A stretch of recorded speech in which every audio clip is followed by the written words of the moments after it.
dulu ketika kita berprestasi. Saya bisa mengejar impian saya. Ternyata uang memang bukan segala-galanya, tapi segala-galanya butuh uang. Lulus MTS belum ngambil ijazah, saya harus kerja di Dolopo, di pasar Dolopo. Saya kemarin, kenapa RTS ini ada di Madiun, yang awalnya harus di Malang? Saya terdiam. Madiun bersejarah bagi saya, dan saya akan bercerita ke Madiun. Yang mungkin teman-teman tahunya saya adalah mantan penjual gorengan saja. Tapi jauh dari itu, kenapa saya tetap baik di NASA? Masa kecil saya, Bapak Ibu, masa kecil saya tidak seindah teman-teman. Saya kerja, di situ ada teman saya. Pagi, dulu saya nggak bisa nyuci, yang nyuci ibu saya. Saya di sini nyapu, habis nyapu bantu masak, dan saya ke pasar. Dan saya nggak tahu Bapak Ibu kerja itu harus seperti apa. Tapi saya bersyukur sekali, bude saya mau menerima saya yang masih kecil, yang nggak bisa kerja. Jadi saya terselamatkan. Adik saya sudah ikut anak saya. Saya di sini merasa sendirian, HP nggak ada. Mau pulang ke Jember, saya nggak tahu jalan. Yang terjadi apa? Saya terpaksa harus ke Madiun. 1 bulan, 2 bulan, kerasa nggak? Kalau kita saat di pondokan ya, pasti nggak terasa. Saya sama, saya juga nggak terasa awalnya. Tapi saya ingat bapak saya, bapak kan susah. 2 tahun berlalu, saya punya impian mau kerja ke Hongkong, Bapak Ibu. Karena saya punya adik, jangan sampai adik saya mengalami apa yang saya alami. Saya pulang ke rumah dan tidak diizinkan. Saya tidak diizinkan untuk bekerja di Hongkong. Saya bertiga dengan teman saya. Ada dia, Ima, dan saya. Bang Ima, teman saya ada di sini sekarang. Beliau ke Hongkong. Mikirnya sama-sama capek, sama-sama dapat uang, keluar negeri aja. Apalagi mohon maaf, dulu di Madiun banyak sekali yang kerja di luar negeri. Yang satunya teman saya ke Taiwan, saya di pondok pesantren. Mohon maaf Bapak Ibu semuanya, saya di pondok pesantren pun saya sekolah mungkin gak sama kayak dengan semua. Pondok ini uangnya buat daftar. Saya sekolah dari hasil 2 tahun saya kerja. Uang yang saya kumpulkan selama kerja di Dolopo, saya buat sekolah aliyah. Saya daftar, saya beli baju, yang gak punya adalah sepatu. Saya berharap dulu ketika saya ada lomba cermat, saya pasti ikut. Saya pengen jadi nomor 1. Ketika ujian sekolah putra putri, karena di pesantren saya harus ranking 1 putra putri, mengalahkan semua. Saya pengen sepatu Bapak Ibu. Tapi dulu saya gak pernah namanya mengeluh. Ternyata saya bongkar hadiah itu, hadiahnya buku.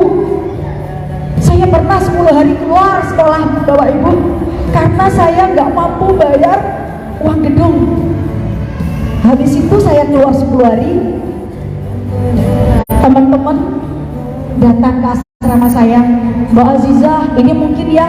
Jadi Allah itu benar-benar banyak cara biar saya tetap bangkit lagi. Mbak Azizah, di kelas gak ada yang bisa jawab pertanyaan guru-guru. Ayo sekolah. Bukan saya yang mau sekolah, bukan saya anak yang malas sekolah, tetapi keadaan bapak saya menyuruh saya untuk berhenti sekolah. Setelah 10 hari, saya punya guru yang benar-benar luar biasa mendampingi saya. Kenapa kamu gak sekolah? Gak ada biaya Bu. Saya daftar pakai uang sendiri, semua sendiri. Untuk makan aja kadang saya ada, kadang enggak. Bu Uswatun, stokis Temanggung adalah teman saya yang tahu. Kadang saya makan, besok enggak Bapak Ibu di pesantren. Dan saya di pondok 5 tahun. Apakah langsung tiap bulan ini kirimannya, uangnya? Tidak Bapak Ibu. Saya harus bayar SPP selama 3 tahun di SMA, di Aliyah, dengan prestasi. Kalau saya dapat prestasi, saya bebas SPP. Jadi tidak seindah teman-teman. Kelas 2, saya berharap ada keajaiban, ada yang naik sepatu. Ternyata tidak ada. Saya minta ke teman saya. Kelas 2 saya minta ke teman satunya lagi. Mohon maaf, namanya sepatu bekas Bapak Ibu. Sepatunya itu robek. Jadi kalau saya sekolah, rok itu saya pelorotkan biar teman-teman itu nggak tahu bahwa sepatu saya itu sudah nggak layak. Saya malu. Pernah teman saya mau buang sepatu saya, beliau bilang, jangan, itu sepatu masih dipakai Mbak Aziza. Musik teman-teman, kelas 3 musiknya masih ada badai lagi. Bapak nggak punya uang, bapak saya nggak punya uang untuk biaya uang. Alhamdulillah saya dapat beasiswa, jadi saya bisa sekolah. Andai kata sepatu saat saya aliyah mungkin sekarang adalah Alphard impian saya. Saya pengen sepatu Bapak Ibu. Kemarin saya cerita ke bunda saya, kok sampai nggak pernah ngomong. Saya dulu orang yang introvert. Mungkin teman-teman melihat, wah saya itu selalu ceria. Saya dulu orang tertutup, ke bapak, ke saudara, nggak ada yang tahu keluar saya. Saya ingin menangis, ingin menjerit. Apakah ada solusi? Bapak saya aja buat makan aja susah. Bapak saya dulu pernah mau dibunuh. Saat bapak saya punya hutang, saya tahu. Saudara-saudara saya nggak ada yang tahu. Jadi saya melihat bapak saya seperti ini. Saya nggak bisa diam seperti ini teman-teman. Selang waktu lulus aliyah, saya punya prinsip. Saya akan menikah dengan orang yang pertama kali melamar saya. Apakah saya pacaran dengan suami saya? Tidak. Saya ingin kehidupan saya ditanggung oleh suami saya. Beliau melamar saya, langsung saya iyakan. Yang terjadi, saya mikir kalau guru itu pakai dasi itu penghasilannya banyak. Mohon maaf, ternyata suami saya gajinya 250.000. Saya salah lagi. Tapi saya tidak menyerah. Oh, saya harus cari solusi. Disitulah saya mulai belajar jualan gorengan. Saat saya hamil 7 bulan, kalau kita usia 7 bulan, bapak ibu, istrinya kalau hamil suruh istirahat. Saya 7 bulan mikir, nanti kalau saya lahiran, uang dari mana? Saya izin ke suami, buat gorengan. Saman apa bisa masak? Saya bilang, tak belajar. Saya titipkan ke kantin SMK, laku bapak ibu. Laba pertama 7.500. 7.500 saya beli buat payung. Kenapa payung? Hampir 7 bulan ngantar gorengan saat hujan. Saya lebih mementingkan gorengan saya gak kena hujan daripada diri saya. Gorengan ini biar terselamatkan, gimana caranya? Saya kasih plastik, biarkan saya tidak kehujanan. Teman saya aliyah masih ada, dia peluk saya, Mbak Aziza jangan seperti ini. Aku gak mau dikasihani, Mas tahu jangan dikasihani. Saya tuh gak suka dikasihani. Saya bilang seperti itu. Saya menjalankan jualan gorengan Bapak Ibu 10 tahun. Saya buat gorengan dari jam 1 malam. Jam 1 malam saya buat gorengan. Subuh saya harus lari-lari ke pasar. Saya cantelkan itu gorengan ke tukang sayur, lari-lari mencari uang 2.000. Yang satu dicantolkan, yang satu lari, katanya sudah bayar. Itu saya alami 10 tahun. Habis itu saya pernah sakit 15 hari. Saya sakit 15 hari itu, saya BAB darah. Waktu itu modal habis buat gorengan, uang gak ada. Suami saya berbisik, Bu, Pak Loro jauh suwi-suwi, kita sudah gak punya uang.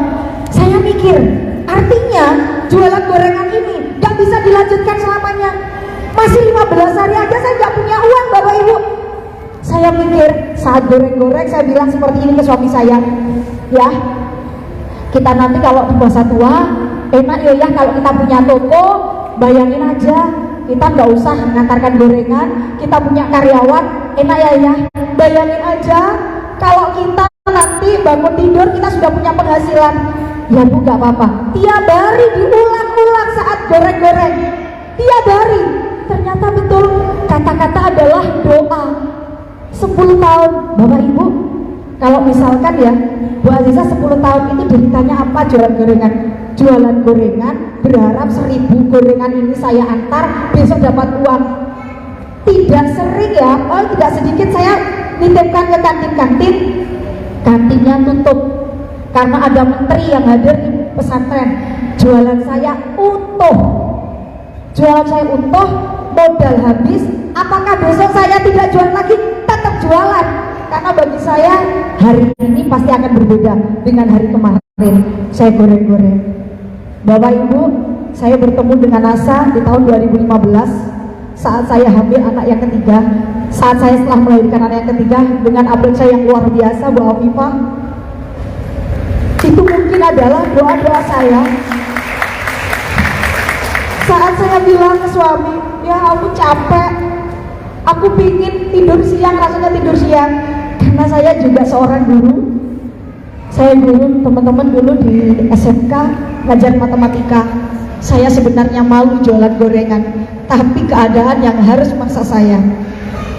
Pagi jam 6 selesai jualan gorengan, jam 7 saya ngajar SMK. Saat saya ngantar gorengan ke pesantren, ketemu murid saya. Bu Aziza, gak malu? Saya malu kerjaan seperti ini, teman-teman. Saya malu. Di murid saya salaman, Bu Aziza, oh iya dok, nanti ketemu lagi di kelas. Nanti sore, yang jam 1, jam 2 siang, saya goreng-goreng lagi, ngantar lagi ke pesantren putra.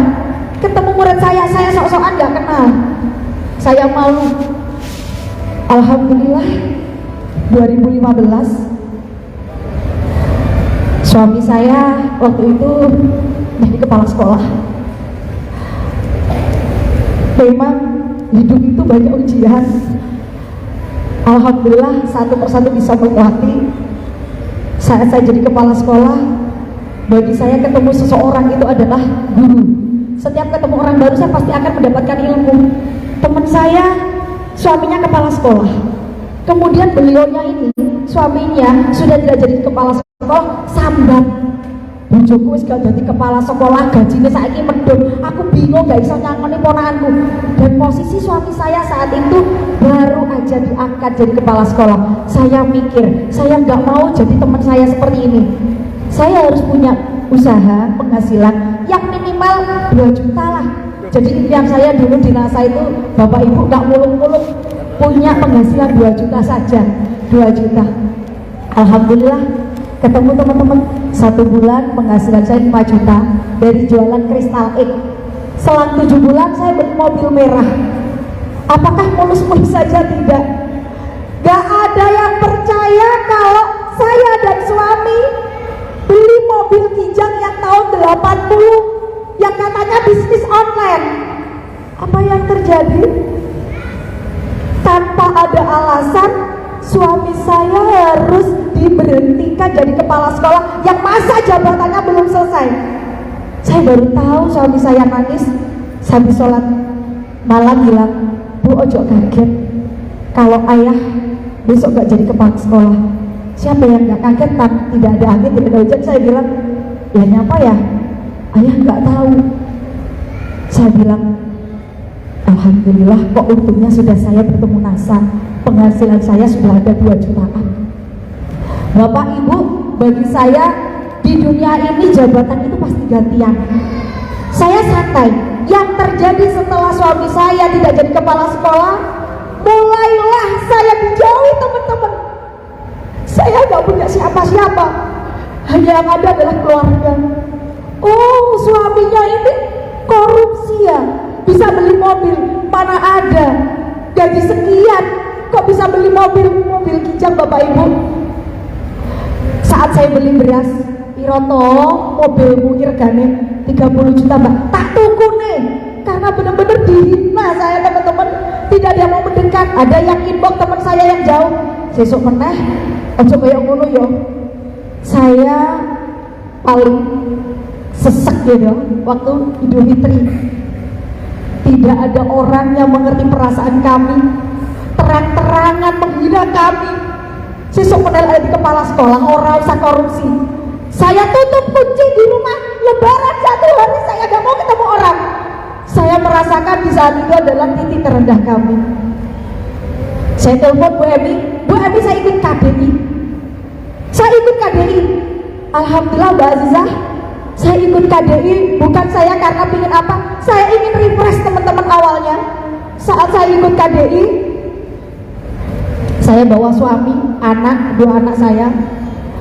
Di ruangan itu ada materi impian. Waktu itu Pak Karyono menyampaikan penghasilan dinasa kalau stokis penghasilan minimal 10 juta per bulan.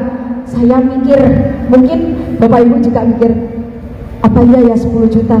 Terus saya pikir, kalau saya punya penghasilan 10 juta, nanti saya akan buktikan ke orang-orang yang menghina saya. Disitulah saya berani menuliskan impian saya.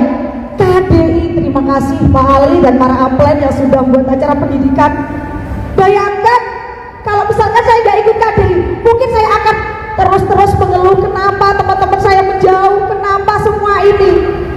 Ikut KDI, saya ketemu materi marketing langit yang awalnya saya benci ketemu siapapun karena nggak tahu mana lawan mana kawan teman-teman ya.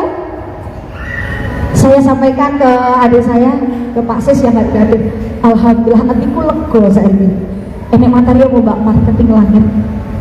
Ketemu orang teman-teman ya, saya ketemu orang, saya lebih tenang, mau dibully kayak apapun lebih tenang. Setelah ikut KDI, saya ke Jombang. Saya pertama kali ketemu Pak Agus Wid, Pak Didi, Pak Isya, Bu Norma, itu di Jombang. Saya bawa anak, saya ikuti pendidikan. Kenapa? Yang disarankan upline ikuti pendidikan, karena gak mungkin seorang dokter itu aja belajar. Ya sudah, saya ikuti pendidikan di Jombang, basic seller. Ketemu pertama kali Bapak Hana, anak saya nangis ya teman-teman ya, nggak ikut materi, keluar masuk. Saya termotivasi sama Bu Norma yang punya hutang hampir 1 miliar, beliau sukses. Wah, saya juga pasti bisa. Orang-orang yang sekarang mungkin menjauhi saya juga pasti bisa. Pulang teman-teman, saya pulang di kereta, saya naik GM, bulan depan pertahanan omset kedua, besoknya lagi saya pertahanan omset ketiga, saya stokis dengan level pro manager omset 21.000. Apakah badai sudah selesai? Belum. Dibilangi gimana? Katanya stokis itu punya penghasilan 10 juta. Itu di status Facebook. Buktikan ganti mobil. Saya tidak ganti mobil langsung. Kenapa teman-teman? Karena saya ingat ibu saya dulu ketika saya sekolah, beliau harus jalan kaki yang mungkin dari Tanggul, dari Rawatemuh ke Tanggul itu jalan kaki. Dan saat saya sekolah saya harus nurut ke teman-teman. Kadang-kadang zaman dulu ya, saat saya tahu kalau saya nggak punya sepeda karena bapak saya rumah juga dijual, saya tahu, jadi saya nurut. Nah, saya nurut teman-teman saya kadang-kadang ya, namanya anak-anak teman-teman sosial itu ya, ojo lewat gitu ya. Jadi saya nggak punya, saat saya MTS kadang-kadang saya nggak itu, bingung cari tumpangan. Disitulah saya ingin membahagiakan kedua orang tua. Saya daftarkan haji lewat NASA. Saya berangkatkan umroh bapak ibu saya. Mungkin ini andai kata saya tidak berangkatkan orang tua saya ke tanah suci, saat itu juga saya anak yang paling menyesal seumur hidup. Buat apa saya punya penghasilan sekian? Bapak saya impiannya ingin tahu Makkah. Pandemi kemarin bapak saya meninggal, dan waktu itu saya sudah konsep setelah pandemi selesai bapak saya mau berangkatkan haji plus, tapi Allah terlalu cepat mengambil bapak saya. Rajakan orang tua maka disebut seperti raja, mungkin seperti itu yang disampaikan para upline, dan itu benar adanya. Saya hanya ingin menyampaikan terima kasih NASA. Siapa saya yang cuma dulu penjual gorengan yang kerja di Madiun, saya diterima luar biasa dan saya punya penghasilan sampai seperti ini. Teman-teman, kali ini karena di Madiun saya ingin menghadirkan ibu, saya manggilnya ibu, adalah bos saya dulu 25 tahun yang lalu. Tadi pagi beliau telepon pingin hadir di sini, ibu sama teman saya, karena beliau saat saya sekolah monggo.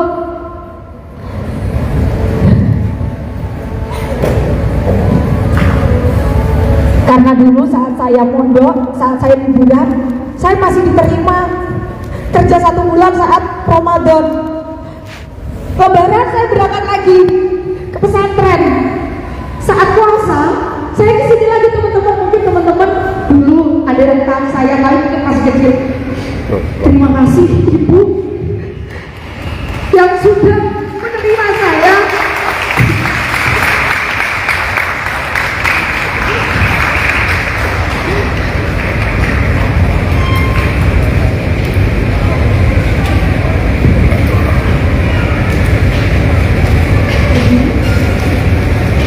Ini adalah bos saya 25 tahun yang lalu. Sudah saya anggap ibu saya. Karena saya saat gak punya uang sekolah, saya harus kerja lagi 1 bulan dan beliau selalu menerima saya. Alhamdulillah Madiun punya cerita. Terima kasih Ibu. Beliau sosok yang luar biasa. Terima kasih, semoga Ibu sehat selalu.